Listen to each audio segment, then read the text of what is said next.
Hi ಪುಟ್ಟಂಡ್ರಿಗಳಿಗೆ ನಮಸ್ಕಾರ. ಚೆನ್ನಾಗಿದ್ದೀರಾ? ನಾನು ಚೆನ್ನಾಗಿದ್ದೀನಿ. ಎಲ್ಲ ಊಟ ಮಾಡಿದ್ರಾ? ಹಾಂ, ನನ್ನ ಕತೆಗೆ ನೀವು ಲೈಕು ಕಮೆಂಟು ಶೇರ್ ಕೊಡೋದು ಮರಿಬೇಡಿ. ಹಾಗೆ ಸಬ್ಸ್ಕ್ರೈಬ್ ಮಾಡಿ ಅಂತ ಕೇಳ್ಕೊತಾ ಇದ್ದೀನಿ. ಈಗ ಒಂದು ಸುಂದರವಾದ ಕತೆ ಹೇಳೋಣ.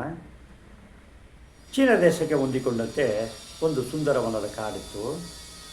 ಆ ಕಾಡಿನಲ್ಲಿ ಸಿಂಹದ ಒಂದು ದರ್ಬಾರ್. ಎಲ್ಲ ಪ್ರಾಣಿಗಳನ್ನು ತನ್ನ ಮಕ್ಕಳಂತೆ ನೋಡ್ಕೋತಾ ಇದೆ.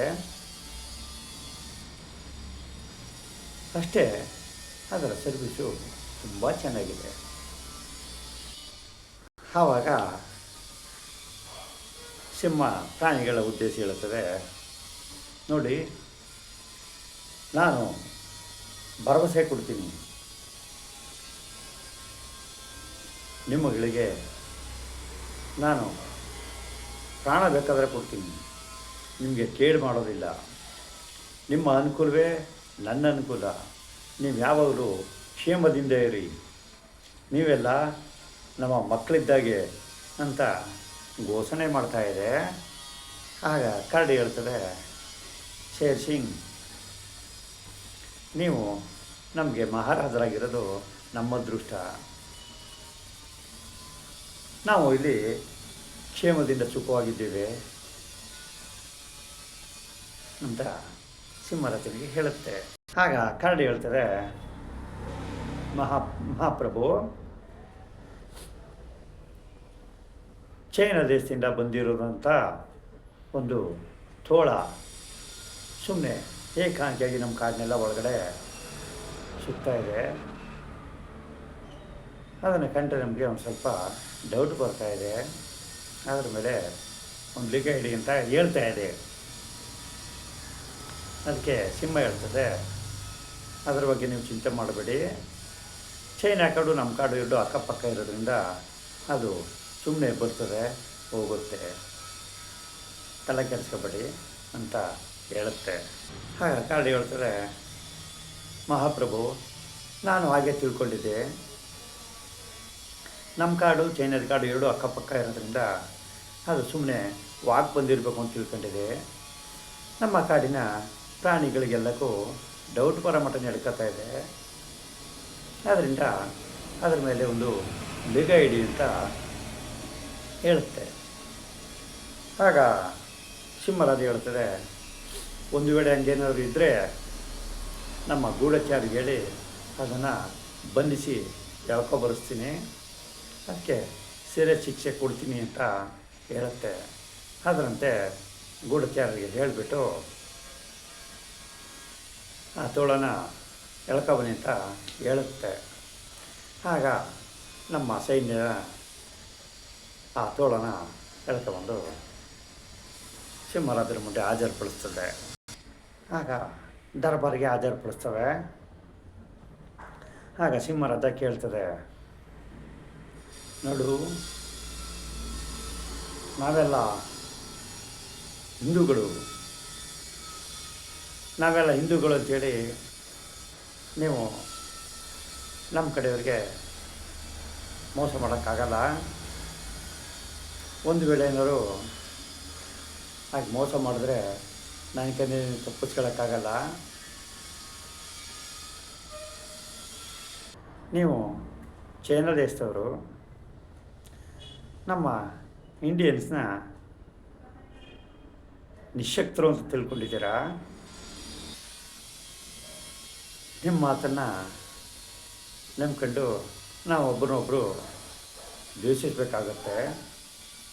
ಆದ್ದರಿಂದ ನಮ್ಮ ಭಾರತನ ಬಿಟ್ಟು ಹೊಂಟೋಗಿ ಅಂತ ಹೇಳುತ್ತೆ. ಆಗ ಚೀನಾ ದೇಶದ ತೋಳ ಹೇಳ್ತದೆ, ನೋಡಿ, ಚೈನಾ ದೇಶದವರು ಹಿಂದೂಸ್ತಾನಿಗಳನ್ನ ಆಳ್ವಿಕೆ ಮಾಡಲಿಕ್ಕೆ ಅವರು ಪೈಪೋಟಿಗಳು ಮಾಡ್ತಾಯಿರ್ತಾರೆ. ನಾನು ಹಂಗೇನೂ ಮಾಡ್ತಾಯಿಲ್ಲ, ನನ್ನ ನೆಂಬಿ ಅಂತ ಚೈನಾ ದೇಶದ ಒಂದು ತೋಳ ಹೇಳ್ತಾ ಇದೆ. ಸಿಂಹರಾಜ ಹೇಳ್ತಾರೆ, ನಮ್ಮ ಹಿಂದೂಗಳ ಬಗ್ಗೆ ನಿಮಗೆ ಗೊತ್ತಿಲ್ಲ. ನಾವು ಬಂದ ಗೆಸ್ಟ್ಗಳನ್ನ ಅತಿಥಿ ಓ ಭವ ಅಂತೀವಿ. ಆದರೆ ದ್ವೇಷಿಸಿದಾಗ ನೀನು ನಮ್ಮನ್ನು ನೋಡಿಲ್ಲ, ಪ್ರಾಣ ತೆಗೆದು ಬಿಡ್ತೀವಿ ಗೊತ್ತಾಯ್ತಲ್ಲ ಅಂತ ಇರುತ್ತೆ. ಆವಾಗ ಚೈನಾ ದೇಶದ ನಾಯಿಗಳಿಗೆ ತೋಳಗಳಿಗೆ ಭಾಳ ಅವಮಾನ ಆಗ್ಬಿಡ್ತದೆ. ನಮ್ಮ ಕಾಡಿನ ಪ್ರಾಣಿಗಳು ಹೇಳ್ತವೆ, ನಮ್ಮ ಸಿಂಹರಾಜರು ದಯಾಮಯ್ಯಗಳಾದ್ದರಿಂದ ನಿಮಗೆ ಪ್ರಾಣ ಭಿಕ್ಷೆ ಕೊಟ್ಟಿದ್ದಾರೆ, ಇಲ್ಲ ಅಂದಿದ್ರೆ ನಿಮ್ಮನ್ನು ಇಷ್ಟೊತ್ತಿಗೆ ತುಂಡಾಕ್ಬಿಡೋರು. ಮೊದಲು ಭಾರತ ಬಿಟ್ಟು ಹೊಂಟೋಗ್ಬಿಡಿ, ನಿಮ್ಮ ಚೈನಾ ದೇಶದ ಕಾಡಿಗೆ ಹೋಗಿ ನೀವು ಇಲ್ಲಿ ಓಡಾಡಬೇಡಿ, ನಮ್ಮ ಭಾರತ ದೇಶದ ಕಾಡಿಗೆ ಬರಬೇಡಿ ಅಂತ ವಾರ್ನ್ ಮಾಡ್ತವೆ. ಆಗ ಈ ತೋಳಗಳು ಹೇಳ್ತವೆ, ನಮ್ಮನ್ನು ಕೆಣಕಿ ನೀವು ದೊಡ್ಡ ತಪ್ಪು ಮಾಡಿಬಿಟ್ಟಿದ್ರಿ, ನಮ್ಮ ಚೈನಾ ದೇಶದವ್ರ ಬುದ್ಧಿ ನಿಮಗಿನ್ನೂ ಗೊತ್ತಿಲ್ಲ. ನಿಮ್ಮ ದೇಶಕ್ಕಿನ್ನ 10 ವರ್ಷಗಳ ಬಹಳ ಮುಂದಿದ್ದೀವಿ. ನಾವು ಎಲ್ಲದರಲ್ಲೂ ಪಂಡಿತರು. ನಾವು ಒಂದು ಸಾರಿ ಒಂದು ಪ್ರಯೋಗ ಮಾಡಿ ಬಿಟ್ಟರೆ ನಿಮ್ಮ ಕಾಡಿನಲ್ಲಿರೋ ಪ್ರಾಣಿಗಳೆಲ್ಲ ಒಂದು ಉಳಿಬಾರ್ದು, ಎಲ್ಲ ರೋಗಗ್ರಸ್ತ ಪ್ರಾಣಿಗಳಾಗ್ಬಿಡ್ಬೇಕು. ಆ ಥರ ಮಾಡಿಬಿಡ್ತೀವಿ, ನಮಗೆ ಅವಮಾನ ಮಾಡ್ತೀಯ ನೀನು ಅಂತ ಹೇಳಿ ತೋಳ ಚೈನಾ ದೇಶದ ಕಾಡಿಗೆ ಒಂಟಿ ಬಿಡ್ತದೆ. ಆವಾಗ ಈ ತೋಳಗಳಿಗೆ, ನರಿಗಳಿಗೆ, ನಾಯಿಗಳಿಗೆ ಯಾವುದು ಚೈನಾ ದೇಶಕ್ಕೆ ಮನಸ್ಸಿಗೆ ನೆಮ್ಮದಿ ಇಲ್ಲ, ಕಣ್ಣಿಗೆ ನಿದ್ರೆ ಇಲ್ಲ, ಹೊಟ್ಟೆಗೆ ಊಟ ಇಲ್ಲ. ಈ ಪ್ರಾಣಿಗಳಿಗೆ ಒಂದು ಸೇಡು ತೀರಿಸಬೇಕು ಅಂತ ಕಾಯ್ತಾ ಇರ್ತವೆ. ಆವಾಗ ಚೀನಾ ದೇಶದ ತೋಳಗಳಿಗೆ ಒಂದು ವೈರಸ್ ಸಿಗುತ್ತೆ. ಆ ವೈರಸ್ನ ಯಾರಾದರೂ ಮೂಸಿದ್ರೆ ಸಾಕು ಓಕೆ ರೋಗಗ್ರಸ್ತ ಆಗ್ಬಿಡ್ತವೆ. ಅಂಥ ವೈರಸ್ನ ತಂದು ನಮ್ಮ ಕಾಡಿಗೆ ಓಪನ್ ಮಾಡಿ ಇಟ್ಬಿಡ್ತವೆ. ಅದು ಗಾಳಿ ಬಿಡ್ತಕ್ಕೆ ಒಯ್ದು ಇರ್ತದಲ್ಲ, ಅದಕ್ಕೆ ಯಾರ್ಯಾರು ಟಚ್ ಆಯ್ತದೋ, ಯಾರ್ಯಾರು ಗಾಳಿನಲ್ಲಿ ಸೇವಿಸ್ತಾರೋ ಅವ್ರಿಗೆಲ್ಲ ವೈರಸ್ಗಳು ಬಂದು ಅವರು ರೋಗಗ್ರಸ್ತರಾಗ್ಬಿಡ್ತಾರೆ. ಆ ವೈರಸ್ಗೆ ಬರೀ 24 ಗಂಟೆ ಟೈಮ್ ಮಾತ್ರ ಅದು ಕೆಪಾಸಿಟಿ ಇರ್ತದೆ. ಆ 20 ಗಂಟೆ ಟೈಮ್ ಒಳಗಡೆ ಯಾವುದು ಸತ್ತೋಗ್ತದೆ ಅದು ಸತ್ತೋಗುತ್ತೆ. ಯಾವುದು ಬದುಕೊಂಡಿರ್ತದೋ ಅವಕ್ಕೆಲ್ಲಕ್ಕೂ ಜೀವ ಇರ್ತದೆ. ಅದನ್ನು ತಂದು ನಮ್ಮ ಕಾಡಿಗೆ ಇಟ್ಬಿಟ್ಟು ಎಲ್ಲ ರೋಗಸ್ಥ ಪ್ರಾಣಿಗಳನ್ನಾಗಿ ಮಾಡ್ತಾಯಿದ್ದಾವೆ. ಆವಾಗ ಪ್ರಾಣಿಗಳಿಗೆ, ಪಕ್ಷಿಗಳಿಗೆಲ್ಲಕ್ಕೂ ಆರೋಗ್ಯ ಹದಗೆಟ್ಟೋಗುತ್ತೆ. ಈ ವಿಚಾರ ಶೇರ್ ಸಿಂಗ್ಗೆ ಮುಟ್ಟುತ್ತೆ.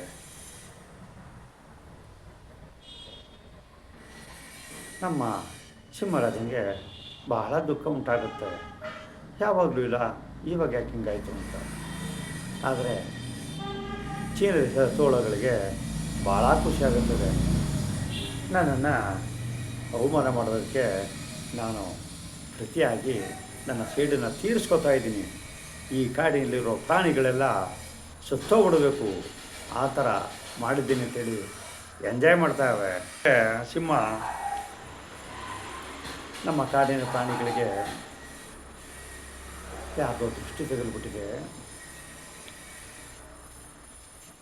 ಈ ಕಾಯಿಲೆಗೆ ಯಾವುದೇ ಒಂದು ಪರಿಹಾರ ಗೊತ್ತಾಗ್ತಾ ಇಲ್ಲ. ಹಿಂದೂಸ್ತಾನದ ವೈದ್ಯರು ಈ ಕಾಯಿಲೆಗೆ ಔಷಧಿ ಕಂಡುಹಿಡಿಯೋದನ್ನು ಬಿಟ್ಬಿಟ್ಟಿದ್ದಾರೆ.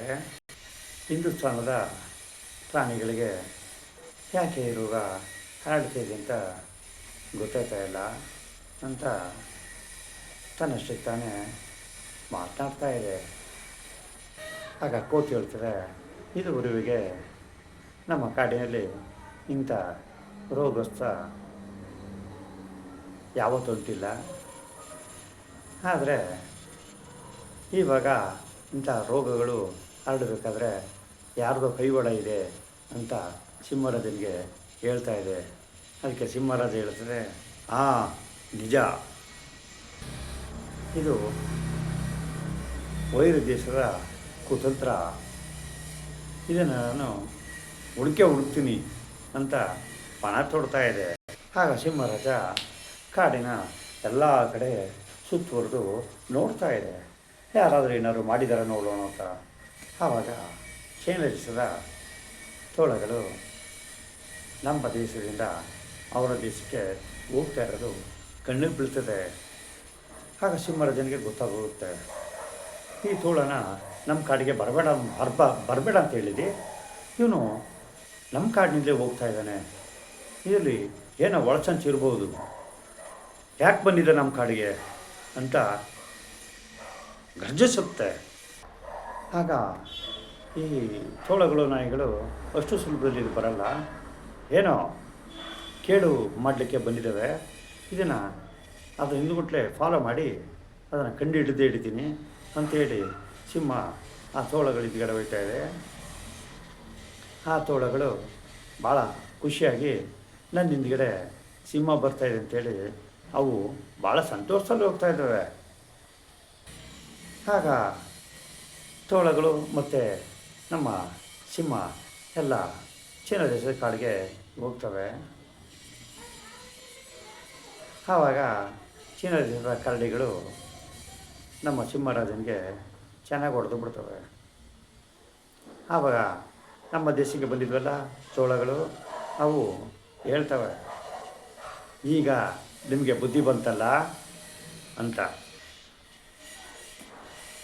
ನಿನಗೆ ಎಷ್ಟು ಕೊಬ್ಬಿದೆ, ನನ್ನನ್ನು ಅವಮಾನ ಮಾಡಿಬಿಟ್ಟೆಲ್ಲ ನೀನವತ್ತು, ಅದಕ್ಕೆ ನಾನು ಇವತ್ತು ನಿಮ್ಮ ಪ್ರಾಣಿಗಳಿಗೆಲ್ಲಕ್ಕೂ ವೈರಸ್ ಹರಡಿಸಿ ರೋಗ ಬರೆಸ್ಬಿಟ್ಟಿದ್ದೀನಿ ಅಂತ ಅಲ್ಲಿ ತೋಳ ಹೇಳ್ತಾ ಇದೆ. ಈಗ ನನ್ನ ನೀನೇನು ಮಾಡಲ್ಲ, ಏನು ಮಾಡೋಕ್ಕೂ ಆಗಲ್ಲ, ನಡೆದೆಯಾ ಹಿಂದೂಸ್ತಾನಿಗಳಿಗೆ ನಾನು ಯಾವ ಥರ ಮಾಡಿಬಿಟ್ಟೆ ಅಂತ ಆ ತೋಳ ಹೇಳ್ತಾ ಇದೆ. ಅದಕ್ಕೆ ಸಿಂಹರಾಜ, ಇದು ನಿನ್ನ ಕುತಂತ್ರನ ಅಂತ ಕೇಳ್ತಾ ಇದೆ. ಅದಕ್ಕೆ ಪಾಕಿಸ್ತಾನದ ಚೀನಾ ದೇಶದ ತೋಳು ಹೇಳ್ತದೆ, ನಾನು ನೆಮ್ಮದಿಯಾಗಿ ಎಲ್ಲಿದ್ದಿ, ನೀನು ಚೈನಾಕ್ಕೆ ಹೋಗಬೇಕು, ನಮ್ಮ ಕಾಡಲ್ಲಿ ಇರಬೇಡ ಅಂಥೇಳಿ ಓಡಿಸ್ತೆ, ಇದೇ ನೀನು ಮಾಡಿರುವ ದೊಡ್ಡ ತಪ್ಪು. ನೀವು ಜನಗಳನ್ನ ಸುಲಭದಲ್ಲಿ ನಂಬ್ತೀಯ, ನಾವು ಜನಗಳನ್ನ ಸುಲಭದಲ್ಲಿ ನಂಬೋದಿಲ್ಲ, ಅದು ನಿಮಗೆ ಮೋಸ ಮಾಡಿದ್ರೂ ಮಾಡ್ಬೋದು, ಹಂಗಾಗತ್ತೆ ಅಂತ ಆ ತೋಳ ಸಿಂಹರಾಜನಿಗೆ ಹೇಳುತ್ತೆ. ಆಗ ಸಿಂಹನಿಗೆ ಭಾಳ ಕೋಪ ಬರ್ತದೆ. ಹೇಳು, ನಿಜ ಹೇಳು, ನಮ್ಮ ಕಾಡಿಗೆ ನೀನು ಏನು ಮಾಡಿದೀಯ ಅಂತ ಕೇಳುತ್ತೆ. ಅದಕ್ಕೆ ತೋಳ ಹೇಳ್ತದೆ, ನಾನು ಗಾಳಿನಲ್ಲಿ ವೈರಸ್ನ ತೇಲಿ ಬಿಟ್ಟಿದ್ದೀನಿ, ಅದು ಗಾಳಿ ಹೋದ ಕಡೆಗೆಲ್ಲ ಹೋಗ್ತಾ ಇದೆ, ನಿಮ್ಮ ಕಾಡಿನ ಪ್ರಾಣಿಗಳಿಗೆಲ್ಲಕ್ಕೂ ರೋಗ ಬಂದಿದೆ. ಆ ವೈರಸ್ಸು 20 ಗಂಟೆ ಟೈಮ್ ಒಳಗಡೆ ಮಾತ್ರ ಪವರ್ ಇದೆ. ಯಾವ ಪ್ರಾಣಿಗೆ ಅಟ್ಯಾಕ್ ಆಗಿ 20 ಗಂಟೆ ಟೈಮ್ ಮೇಲಿರ್ತದೋ ಅವೆಲ್ಲ ಬದುಕತ್ತವೆ. ವೈರಸ್ ಆದ 20 ಗಂಟೆ ಒಳಗೆ ಯಾವುದು ಸಾಯ್ತದೋ ಅವೆಲ್ಲ ಸತ್ತೋಗ್ತವೆ ಅಂತ ಹೇಳುತ್ತೆ. ಆಗ ಸಿಂಹರಾಜನಿಗೆ ಬಹಳ ಯೋಚನೆ ಆಗ್ಬಿಡ್ತದೆ, ಈ ವೈರಸ್ನ ತೆಗಿಬೇಕಾದ್ರೆ ಏನು ಮಾಡಬೇಕು ಹೇಳು, ಈ ವೈರಸ್ಗಾಗಿ ನಾನು ನಮ್ಮ ದೇಶದ ಪ್ರಾಣಿಗಳಿಗೆ ಏನು ಮಾಡೋಕ್ಕೂ ಸಿದ್ಧವಾಗಿದ್ದೀನಿ, ಏನು ಮಾಡೋದು, ಯಾವ ಥರ ತೆಗೆದು ಹೇಳು ವೈರಸ್ನ ಅಂತ ಕೇಳ್ತಾ ಇದೆ. ಆಗ ತೋಳ ಹೇಳ್ತಾರೆ, ನಿಮ್ಮ ದೇಶನ ನೀನು ಕಾಪಾಡಬೇಕು ಅಂತ ಹೊಂಟಿದೆಯಲ್ವಾ, ನಾನು ಅದಕ್ಕೆ ಒಂದು ಐಡಿಯಾ ಕೊಡ್ತೀನಿ, ನೀನು ನನಗೆ ಒಂದು ಭರವಸೆ ಕೊಡಬೇಕು ಅಂತ ಕೇಳ್ತದೆ. ಏನು ಭರವಸೆ ಕೇಳು ಅಂತ ಸಿಂಹ ಹೇಳ್ತದೆ, ನಿಮ್ಮ ದೇಶದಲ್ಲಿರುವಂತಹ ಸುರಕ್ಷಾ ಏಜೆಂಟ್ಗಳ ವಿಳಾಸ ಬೇಕು ಅಂತ ತೋಳ ಕೇಳ್ತಾ ಇದೆ.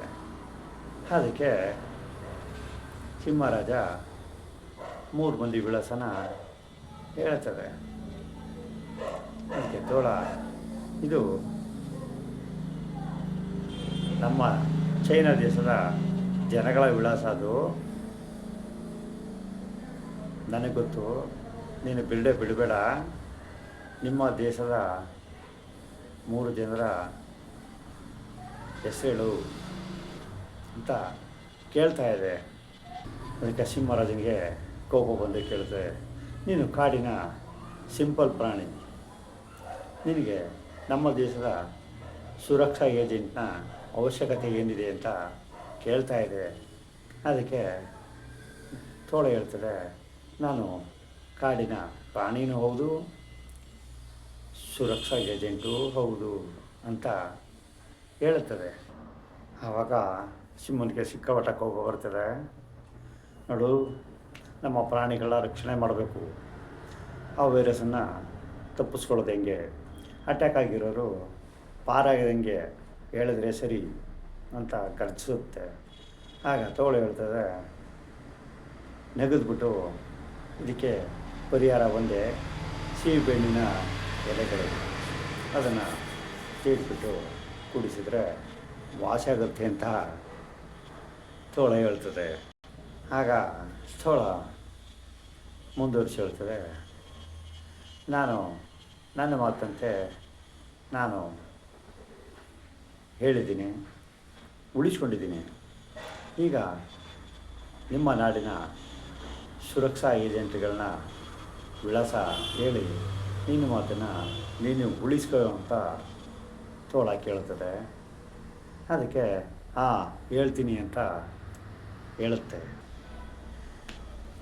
ಅದಕ್ಕೆ ಸಿಂಹ 3 ಮಂದಿ ವಿಳಾಸ ಹೇಳುತ್ತದೆ. ಆ 3 ಮಂದಿ ವಿಳಾಸನೂ ಚೀನಾ ದೇಶದವ್ರದ್ದು ಹೇಳುತ್ತೆ. ಅದಕ್ಕೆ ತೋಳ, ಇದು ನಮ್ಮ ದೇಶ ಏಜೆಂಟ್ರದು, ನಿಮ್ಮ ದೇಶ ಏಜೆಂಟ್ ಹೇಳು ಅಂತ ಹೇಳುತ್ತೆ. ಅದಕ್ಕೆ ನೀನು ಚೀನಾ ದೇಶದ ಗುಪ್ತದಳ ಆದರೆ, ನಾನು ಭಾರತ ದೇಶದ ಅಂಡರ್ ವರ್ಲ್ಡ್ ಡಾನ್ ಅಂತ ಹೇಳುತ್ತೆ. ಅದಕ್ಕೆ ತೋಳ ಹೇಳ್ತಾರೆ, ಗೆಳೆಯರಿ, ಇವನನ್ನು ಕೊಂದು ಬಿಡಿ ಅಂತ ಆದೇಶ ಹೊರಡಿಸುತ್ತೆ. ಸಿಂಹ ಹೇಳ್ತದೆ, ಅದೇ ಅಷ್ಟು ಸುಲಭನಾ, ಕತ್ತನ್ನು ಮೇಲಕ್ಕೆ ಎತ್ತು ನೋಡು ಯಾರಿದ್ದಾರೆ ಅಂತ. ಸಿಂಹ ಚೈನಾ ದೇಶಕ್ಕೆ ಹೋಗಿ ದಬ್ಬಾಳಿಕೆ ಮಾಡ್ತಾಯಿದೆ. ಭಾರತ ದೇಶದಿಂದ ಚೀನಾ ದೇಶಕ್ಕೆ ಹೋಗಬೇಕಾದ್ರೆ ನಮ್ಮ ರಕ್ಷಣೆ ಇದೆ, ನಾನು ಚೀನಾ ದೇಶಕ್ಕೆ ಹೋಗ್ತಾಯಿದ್ದೀನಿ, ಅಂದರೆ ರಕ್ಷಣೆ ಕೊಡಬೇಕು ಅಂತೇಳಿ ಇವು ಸಪೋರ್ಟ್ ಮಾಡ್ಕೊಂಡೆ ಕರ್ಕೊಂಡೋಗಿಲ್ಲ. ಚೀನಾ ದೇಶದ ತೋಳಕ್ಕೆ ಇದು ಗೊತ್ತಿರಲಿಲ್ಲ. ಸುತ್ತಮುತ್ತ ಸುತ್ತ ನಮ್ಮ ಭಾರತ ದೇಶದ ಬಂದೂಕುದಾರಿಗಳು ನಿಂತಿದ್ದಾರೆ. ಆವಾಗ ಇಂಡಿಯನ್ ಆರ್ಮಿಯವರು ಚೀನಾ ದೇಶದವ್ರ ಮೇಲೆ ಫೈರಿಂಗ್ ಮಾಡ್ತಾರೆ.